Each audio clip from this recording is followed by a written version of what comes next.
This is my wrongful conviction crucible crime project, and this is about the wrongful conviction of Calvin Johnson. This is the case overview. On March 9th, 1983, a woman in College Park, Georgia was raped in her home. Her attacker choked her from behind with a belt. After raping her, she was led around her apartment where the attacker would steal around $30 and leave. The attacker was described as African American by the victim. 2 nights earlier, a woman in the same area was raped in the same fashion. One of the victims identified as Johnson out of a photo array, but failed to identify him in the lineup. The other victim identified him in the lineup, but not the photo array. Johnson was convicted of one of the rape sentences on November 7th, 1983 to life in prison. He was acquitted of the second rape months later. Evidence of his first conviction was presented at the second trial.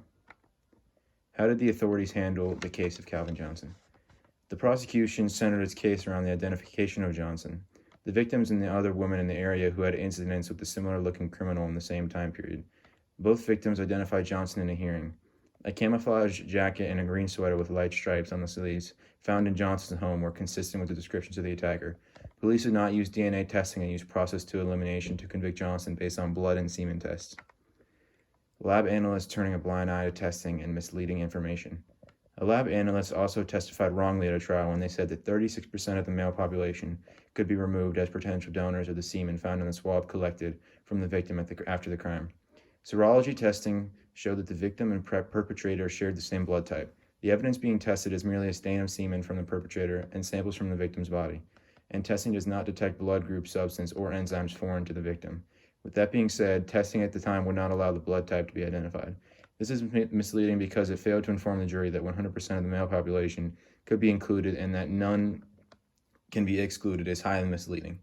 Whether the testers did this to throw off the jury to convict wrongly is questionable. Similarities of this case to the crucible. The biggest similarity in the crucible in the case of Calvin Johnson is life-altering accusations. Johnson was accused of rape leading to conviction of life in prison, where in the crucible characters such as Tippy Tug, Giles Corey, Martha Corey, Rebecca Nurse, Goody Osborne, Goody Good, and John Proctor. These characters' convictions led to death by hanging. Differences of the case of Calvin Johnson and the crucible. Some differences are that there is actual testing or real trials in the case of Calvin Johnson where he could defend himself or deny the accusations, versus in the case of Salem witch trials, denying was sealing your fate and admitting to your crime was the way not to die. Sources were the Wrongful Conviction Podcast and InnocenceProject.org. Thank you for listening.